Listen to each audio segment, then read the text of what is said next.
Settlements are costing the city millions. Tight budget times in Milwaukee are raising questions about police misconduct. There's more trouble at Lincoln Hills, but now it's staff members who are raising concerns about their safety. A new poll shows not everyone is on board with the Milwaukee streetcar. Foxconn is also facing mixed reviews. All that, plus winners and losers and your questions, today on JS on Politics. Welcome to JS on Politics. I'm your host, Mary Spacuzza.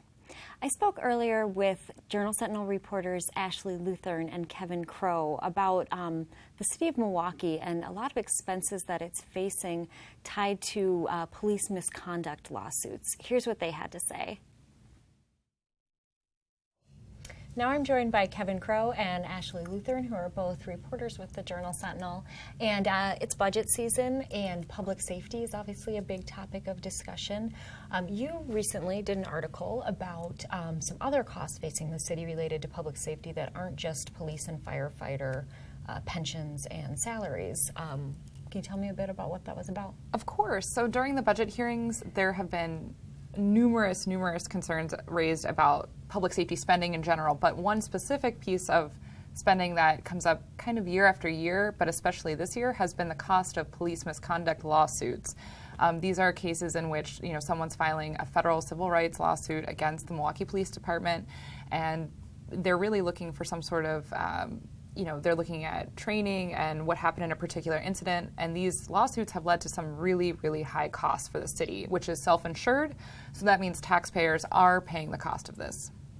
And what kind of costs are we looking at for these? So as Ashley mentioned, the city is self-insured, and so every year they budget $1.2 million for these settlements. One of the problems is these settlements have surpassed, $1.2 million for the past 3 years. Just like one alone is more than that, isn't it? Right. So a big one, for example, from 2015 is $6.5 million for a wrongful imprisonment lawsuit settlement. There's $5 million for a strip search, body cavity search settlement. And then the council is set to vote on another $2 million settlement in the next few weeks. So what they have to do is borrow, and then borrowing comes with costs. So just for 5 lawsuits from the past few years, the city's going to end up paying $2.6 million in interest and borrowing costs. Is there something the city could be doing to try to reduce or prevent these kind of, either prevent the problems or reduce the spending involved? What are some of the proposals that they're looking at? So one thing the council is really focused in on is risk management within the police department. And that's something MPD has also taken very seriously. In 2013, they created their Bureau of Risk Management, really started specializing and zeroing in on that. But part of the issue is some of these settlements that are coming up, they happen, they're related to incidents that happened well before this was put into place. But some of the things they're working on is making sure that MPD has good early warning systems, flagging officers who may be generating a lot of complaints or seem to be having multiple high rates of use of force, talking to those officers and trying to address those early on, which ultimately, we're talking about the financial cost to the city, but of course there's a real cost to, people who are, victims of misconduct, and a real cost in terms of community trust as well. So there are all these really important issues that need to be addressed. And MPD, like I said, has this Bureau of Risk Management. They've been detailing their efforts with it before council. It appears that council's interested in maybe giving them some other support, whether that's through the city attorney's office or the Fire and Police Commission, the oversight board of both the fire and police departments, and trying to bolster those oversight functions as it pertains to these kinds of cases.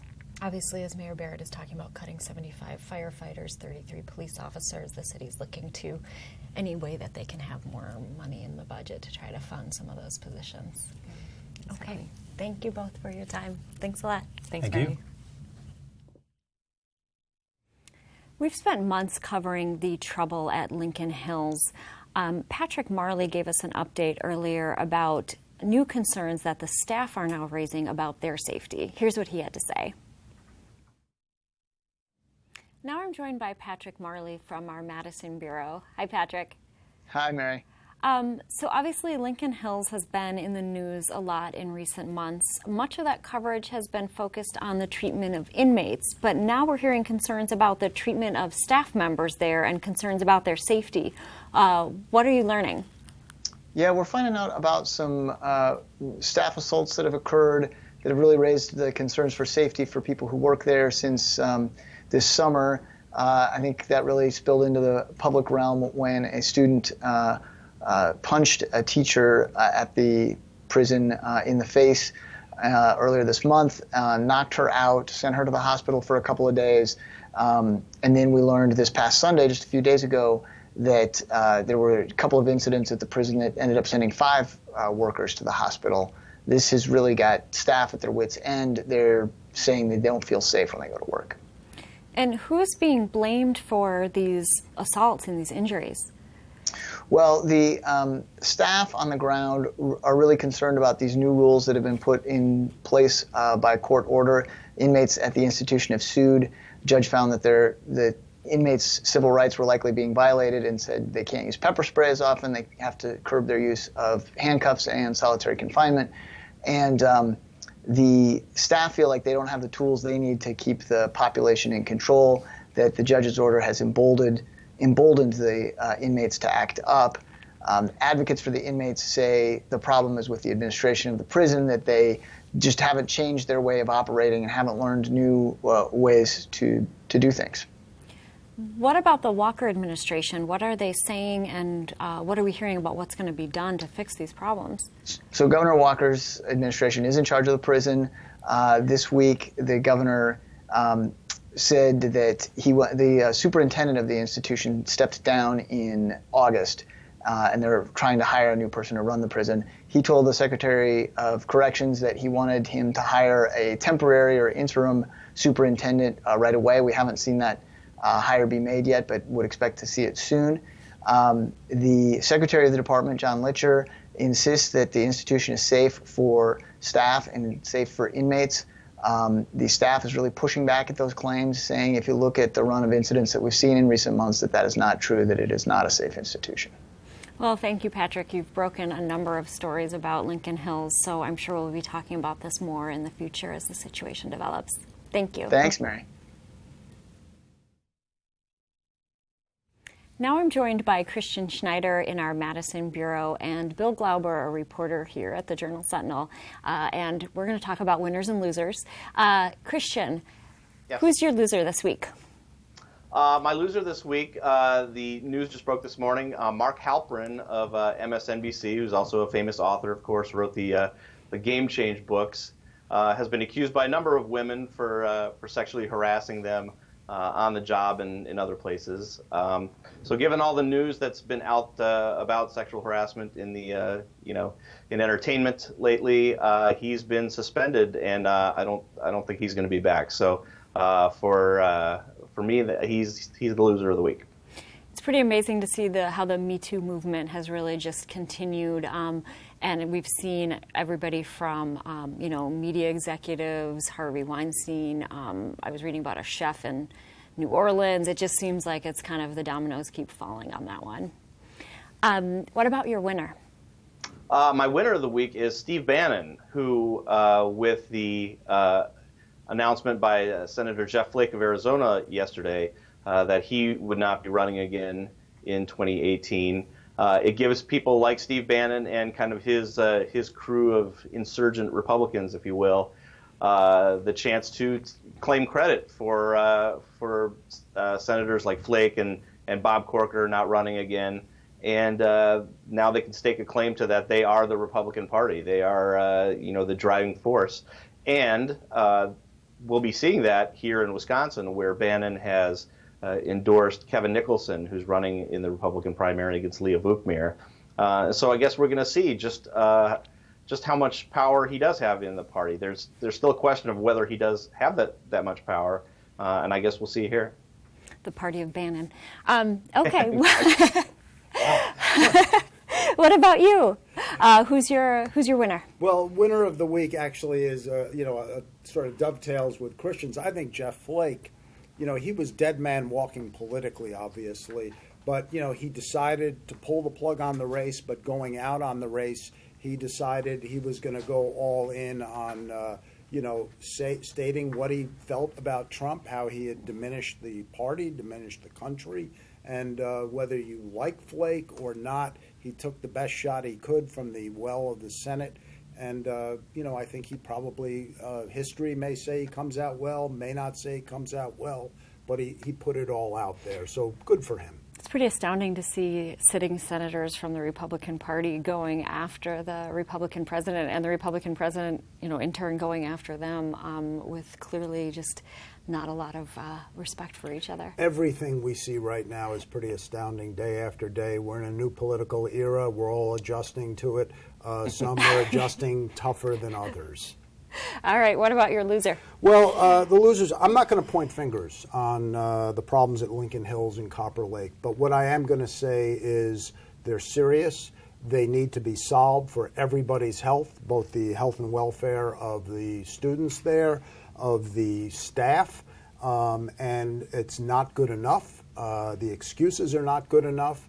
And the state really needs to get its arms around this. This is a terrible situation up there. Regardless of your view on who's at fault, it needs to be put under control, and apparently it's not. It's really a bad situation. And whether it's inmates getting hurt or staff members getting hurt, it's a pretty troublesome thing. So we're actually going to do a quick U-turn and go back to a poll that you had covered earlier this week, the new Marquette poll, which had some troubling numbers for the Milwaukee streetcar.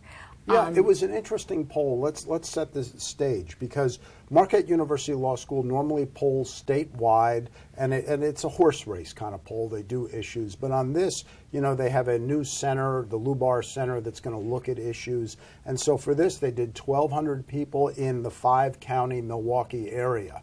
And so they just polled there, and some of the numbers were troubling for some local projects, specifically the Milwaukee streetcar that Tom Barrett has been behind, and that's going to come online, I think, 2019. And late 2018. 2018, excuse me. And it only found 25% of the public believe that it would really be worth it, would pay for itself. And that was across the board in the 5 counties as well as the city of Milwaukee. So you'd expect that in Waukesha, Ozaukee, some of the Republican counties that tend to be more anti-streetcar. Even city residents say it's just not going to pay for itself. Now that doesn't, and I think people are probably not very happy with the construction of the. I know that there's been a lot of concerns about the traffic and getting tough to get to businesses or to work as you see all the streets ripped up downtown. Now, what Mayor Barrett says in response to this, because there was another poll finding, and that was on the Miller Park tax, which, back in the 1990s was a very heated discussion. A Racine legislator lost his position because he voted for it and was voted out of office. Very controversial at the time. Now more than 60% of people are in favor of that tax. So things can change, and that's what Tom Barrett says. The other big issue that was taken on was Foxconn, and I said it was a split decision there. Again, not many people thought that it would pay for itself. Fewer than half, about 38%, thought it would be worth it, would pay for itself, the $3 billion in taxpayer funding for this project. But, 54% said it would do substantially well for the Milwaukee area economy. And that's, whether you like Foxconn, not Foxconn, that's probably a pretty solid, majority that say, yeah, if it's up and running, it'll help the local economy. I mean, they're talking about 13,000 jobs there. And there were a host of other issues. I mean, this was a really interesting, in-depth poll. Everything on race relations, where 63% said they felt that race relations in the community were worse now than 20 years ago. And then there was some other issues, even like popular items, what's popular around, what do people look at as popular? 62% said hosting Summerfest was important. And the Brewers, Bucks, State Fair, and the Art Museum also rated highly. And then I guess this is what happens when an election is still a year away, as we get to get opinions on all kinds of stuff. And then the other one that was sort of interesting was, people were asked about, did they like where they lived? And 27% said the community was a great place to live. 41% said a good place to live. So it's good that nearly 70% kind of like where they live here in southeastern Wisconsin. That is encouraging. But it was an interesting poll, and I think, going forward, I think these polls, aside from the horse race polls, I think these are going to be important polls to really take the pulse of what people are thinking about, where they work, where they live, where, how they commute to work. Mm-hmm. These are important issues about daily life that I think they're going to be exploring over there for the next few years. Right. It'll be interesting to see what Mayor Barrett does to try to kind of turn around opinion on the streetcar, since it does not seem to be. I think he's just going to keep plugging along. Okay. So we're going to do viewer questions, and Christian is going to be joining us back for this one. Hey, Christian. I'm here. All right. So, Christian, I'm going to send this question to you first. A viewer asked, what is Trump's tax plan? They also asked, how does it help rich people more than myself? I only have some high school education. So can you, I don't know if this specific person's situation, they do like the one-page tax return idea, but generally, what do you think is Trump's tax plan, and how is it going to help middle class? Yeah, well, so they just passed the budget in the House, which kind of paves the way for the tax plan that they're going to be working on here in the future. They've got about $1.5 trillion to work with, if you believe the numbers. What they're going to try to do is reduce the number of tax brackets. They're going to try to reduce the corporate tax from, I think, 35% down to about 20%. Now, for the questioner, that may not mean a whole lot. If there's somebody who doesn't pay anything in tax, then it's going to be hard to see a tax cut. The only hope there, I know some senators are pushing for a larger tax credit or earned income tax credit, which may be refundable, in which case they would actually get money back. But I mean, this is kind of the discussion that we always have when a tax plan comes out, even in the state, where Republicans come out with their plan and immediately Democrats jump on it and say it's only going to help the rich, but Republicans come back and say, well, it is people with money that pay, it's the top 10% pay 50-60% in taxes. So any tax cut that you offer across the board is going to, of course, help people with the most money because they pay the most. So I think that's going to be the discussion that you see going forward as Republicans work on this. There are some disagreements within Republicans. They're, of course, looking at things like the mortgage interest deduction and the state tax deduction, those types of things, whether they can get rid of those. I know they floated a plan on limiting the amount people could contribute to the 401k plans, which I think would be kind of disastrous. I think they kind of just put that out there as a trial balloon. So that did not seem to be popular. Yeah, so those are the types of things I think you're going to see in the plan coming forward. Yeah, I mean, you're going to hear the discussion. Well, the rich get a bigger tax cut, but generally that's because they pay more. But then, they are going to blow a hole in the deficit. I mean, I think even right. You would have to agree with that this magical thinking about trickle-down economics that these tax cuts will pay for themselves has been pretty much debunked over the years. But as a Republican, how do they get away with that? And how do they talk about it? Well, they get away with it because people see more money in their paychecks. And so they are therefore thankful for the tax cuts that they get. But yeah, there's definitely it of course causes revenue to go down. The hope is by cutting the corporate tax from 35 to 20, that you give these businesses an incentive to go out and hire more people, and so therefore you have higher salaries, you have more people working, that type of thing. Kind of get government off the back of business. And that's actually been kind of a losing message up until Trump, I guess, who's more populist in the past few years. It always seemed like the Republican Party was looking out for business rather than individuals. I think that's definitely something the party needs to work on, is explaining to individuals how this can make a difference in your life, your individual life, rather than just kind of being a blanket giveaway to businesses. I do know that, I mean, one thing about this, for those not old enough to remember, this is not how tax overhauls are usually done.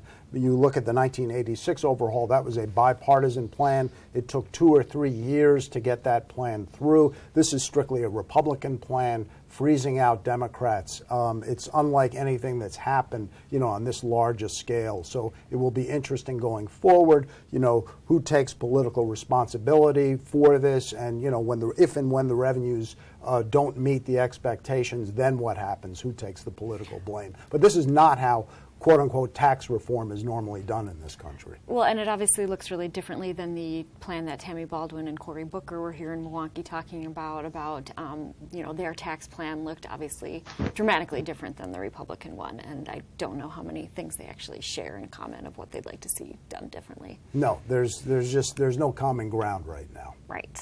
All right. So, Bill, we're going to turn to you first for the next question. A viewer asks, is the mayor allowed to move money around in the city's budget into the streetcar budget? Can't he move money around to save the police and firemen jobs? So this is, obviously, it's a tight budget in the city of Milwaukee. They're talking about cutting 33 police officers, 75 firefighters. We're waiting for budget amendments to see if the Common Council can try to reduce those numbers. But what about the streetcar? Well, right now, according to the mayor and his people, there will be no budget money going into the streetcar. That the streetcar is paid for through these federal funds, and now the operating costs will be defrayed by the Menominee. Potawatomi. Excuse me. I'm sorry, Potawatomi. Yes. My mistake. Throwing in $10 million in naming rights. So I think in the next couple of years, there probably won't be public money or money from the normal budget going into this. But looking out, you wonder how the city is going to pay for this. As the federal money runs out, as the costs rise. So it's a valid question, but it remains to be seen how it's going to be answered. I find the most fascinating part about this budget is that the mayor is essentially taking on law enforcement and firefighters and trying to get them to come along with him to, push the state legislature to allow a half-cent local sales tax to pay for security. And the mayor and the unions are definitely at loggerheads on this, and it's Tom Barrett, who has been criticized for not taking stands or having a vision in the past. I mean, he is taking a stand here, and it's interesting to see how it's going to work out. And it's interesting because obviously these are unions that did not back him in the governor's race. They were some of the only unions who backed Governor Walker. Have been, they had the recall petitions, not that they were circulating apparently, but that they had available at the and many of the members houses. Have moved out of the city now that they Right. don't have residency, so they're not really taxpayers anymore. I don't know what percentage, but there are some now who have moved out of the city. So it's an interesting fight. It's hard to tell where the public is weighing in on this right now. It's basically a political fight. The police have their own set of issues with the public. The public views, in some quarters, views them in a diminished fashion. So I think it's one of the most fascinating issues out there. And Christian, it's probably safe to say that the Republican lawmakers in Madison and Governor Walker are not coming around where they're becoming big fans of either the streetcar or the local sales tax idea? No, and for Tom Barrett to say, well, people came around on the Miller Park tax, I think that's probably not the same type of comparison. I mean, because Brewers have a good year, then hey, people are all for the tax. Bucks have a good year, people are all for the paying for the new Buck Stadium. So I don't know that there's going to be that much enthusiasm from people for the streetcar that you see for sports teams, for instance. And it's probably safe to say that the Trump administration won't necessarily be funding Tiger grants and the federal grants for transportation as generously as the Obama administration. So it'll be, we'll have to wait and see when the streetcar gets extended and if that ever happens. So, all right, well, thank you, Christian Schneider in Madison. Thanks, Bill. Sure. We'll be back next week for JS on Politics.